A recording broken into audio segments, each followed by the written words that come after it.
Welcome to our Zero Trust Leadership event. I'm Jason Casey. I'm the CTO here at Beyond Identity.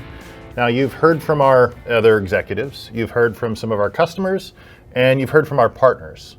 So now we're going to drill in and talk about Zero Trust architecture, what it means to us, how we got here, and we're going to tell that story through the lens of the last couple of years, where we were, where we are today, and where we are going in the future.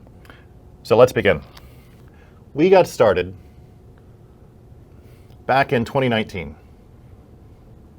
So the past, the present,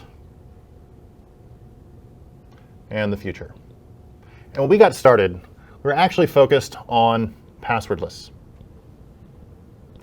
We were focused on how do we remove passwords from the end user experience? How do we simplify the act of someone logging into a service, a worker logging into their work service, a contractor, etc.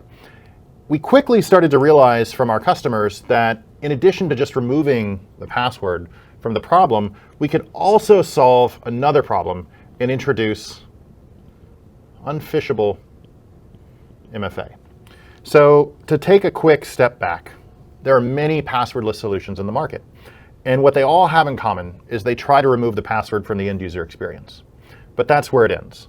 Where a lot of these offerings differ is in what they're actually doing under the hood and what their approach to the problem happens to be. Beyond Identity is a security company solving an identity and access problem.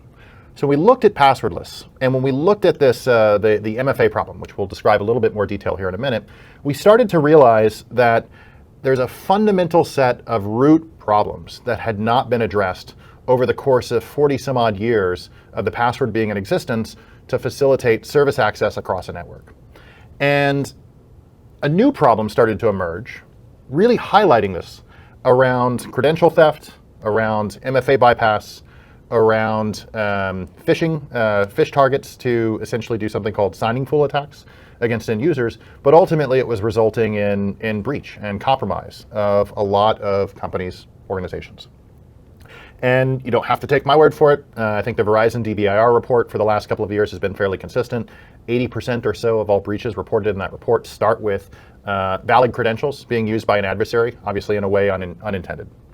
In addition to that, I think we had a report out of CrowdStrike at one of their recent conferences where they said 70% or more of the incidents they help their customers respond to, again, start with valid credentials use. An adversary is using someone's actual credential and establishing access to a system and then running reconnaissance, pivoting, getting something of interest to that adversary. So when we got started, we were focused not just on removing the password from the end user experience, but we had this security lens of how do we actually solve some of these root problems with the password. And what we started to realize is that the core of the problem has to do with movement of a password or a shared credential. When a password moves around, it leaves a shadow, if you will, on every machine it ever touches. And that shadow is an opportunity for an adversary to steal the password, steal the credential. Obviously, it ends up in the database that I'm trying to access at a service, which is another opportunity for an adversary to compromise the credential. And you can't help but notice, if part of the problem is the surface area is created just through password movement, is it possible for the password not to move? And the answer is clearly yes, right? Through something called public key cryptography, it's possible for the public key to move, but again, the public key does not compromise anyone or anything, and the private key does not have to move. So that was one of our initial insights, but that's not mind-blowing, right? Many people have thought of using public-private key cryptography as a method of reducing the surface area of passwords, but it wasn't enough. This gives me an opportunity for that private key to not move, but how do I have a guarantee that private key doesn't move? And that's where the next step comes in. The next step has to do with these things called enclaves. An enclave is a type of processor. An enclave exists on almost every device that you can buy today, whether that device is a desktop or that device is a mobile device. Or it's an AWS instance of an EC2 machine. For instance, more than half of their instance types now have some of these enclaves. So what is an enclave? An enclave is like a little jail. It's a little processor with secure memory where I can keep a key with a guarantee that that key can't leave the enclave. The enclave is not in the processor, it's off to the side of the processor.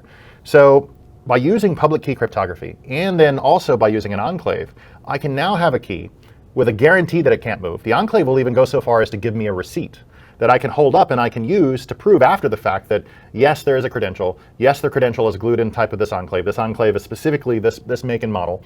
And there's provenance and there's provability to it. So at this point, I'm starting to handle problems of credential theft, right? I have a guarantee the credential can't move. If it can't move, it can't be stolen. But it's still not enough. We have to do one more thing. We actually have to introduce this concept of a platform authenticator. A platform authenticator, it's a piece of software that lives on the machine you're actually trying to access data from. It manages the enclave. Whenever a challenge comes down from a server, it asks the enclave to sign that challenge so that you can then get in. Now, there's a couple interesting things the platform authenticator will do with the enclave to actually solve the next set of compromises that we have to worry about, right? Enclaves and private keys give us protections against credential theft. But there's another class of attacks called signing fools that I also have to worry about. In a signing fool attack, if I can't steal the credential, maybe I can trick the victim or the fool into signing something for me, the adversary, that I then represent as the victim to the legitimate service and then gain access as the victim. In order to solve that problem, we need a little bit more. The enclave is not enough. The public key cryptography is not enough. I need one more thing. And that one more thing has to do with credentials in context. So what is credentials in context? So I have this credential, right? This little key. When that key is constructed, when that key is issued, it can be issued in a certificate or really any sort of sealed envelope where there's a copy of the public key and some information about that key. More specifically, some information about how that key can be used under what circumstances. The platform authenticator fills the role of guaranteeing that this key will only be used under the circumstances that are actually inscribed in this context, if you will. Or more specifically, back to that scenario that we talked about earlier, the signing fool attack. If the adversary is able to man in the middle my connection, if they're able to try and trick me into signing something, making me think they are legitimate, my platform authenticator will evaluate the challenge. It will look at the context of the key that the challenge is actually asking for, and it can very quickly identify that the origin, where that challenge is coming from, is not one of the listed origins in this key's context or in this key certificate, and it can break that and it can break the authentication right then and there, preventing the man-in-the-middle exploit. What I just described, these three core steps, are the foundations of establishing trusted identity. You must do all three of these steps to actually have unphishable MFA. If your MFA is push-based, if your MFA is TOTP-based, if your MFA is based on magic links, it does not provide these levels of protection, and it is vulnerable to man-in-the-middle attacks, to credential theft if it's still using a password, even if it's using a public key cryptography system, even if it's using an enclave. If it's not using a proper platform authenticator, it can still be exploited in some of these MFA bypass attacks. And just to point a picture of how important and how risky these scenarios are, the US federal government put out an order last year in 2022 compelling all federal agencies to move to unphishable MFA by the end of this year, 2023, specifically because of evidence that they were seeing of adversaries running these MFA bypass and exploit attacks against TOTP, against Magic Link, against Microsoft Number Match, against essentially all of these easily defeatable MFA technologies. So this was kind of the core of what we established around trusted identity. If I use public-private key cryptography, I have a possibility of the key doesn't have to move. If I do it in an enclave, I have a guarantee the key doesn't have to move. If the key doesn't move, I'm no longer susceptible to credential theft. If I use a platform authenticator with credentials in context, I can actually eliminate the scenarios of signing fools. And at this point, I have a trusted identity that will actually stand up to network threats where adversaries are phishing my end users. My end users are clicking links. Unfortunately, you're never going to get them to stop clicking links. You can reduce the rate, but you're never going to make that rate go to zero. So if you do these three things, when your end users click through to those phishing links, you're not going to have to suffer a bad result. And this is really kind of where we started. We started really focused on this problem. But then we started hearing back from customers. Turns out they'll tell you if your product's useful, but also they'll also give you directions of how to improve your product over time, as well as are there adjacent areas that you may actually be able to help them with. And so one of the adjacent areas that we were immediately getting asked for, and this really kind of started from the beginning, but I would argue it's more of a current approach. And this has much more to do with device trust. Or more specifically, now that I understand who is trying to authenticate and I understand what they're trying to do, and that's usually all what's carried in the protocol, are the security controls that I expect on their device, the thing they're trying to work from, are they actually present right now? Not yesterday, not last week, not an hour ago, but right now. Are they present right now? And this is where we started to build the solution out. So the first extension was really about the local device. So for instance, I may want to know what firewall rules are actually present on the device. Do I have RDP brute force mitigation in place? Do I have an idle screen lock in place? Do I have antivirus in place? Is it running the appropriate policies at the appropriate time? So gathering signals about the local device is important, it's necessary, but we learned it wasn't enough. In most enterprise architecture, you have this rich fabric of information being collected from VPN services and ZTNA services, from EDR services, from MDM devices, vulnerability management, right? The list can go on. All of this information is traditionally integrated in a SIEM, and then maybe or maybe not, you do some sort of analysis on that information after the fact. What we started to realize is there's this information nexus that we want to make decisions on, not just with the information that we can collect locally, but also with what we could actually gather out of this partner ecosystem. But we didn't want to gather it from the SIEM. We wanted to be able to get real-time data to make real-time decisions. And that's where the final part of the product started to come into place. And this is where our partner integrations show up. So once we had the partner integrations and the local device visibility, that enabled us to actually start talking about the trust level of the device itself. So is this a trusted device?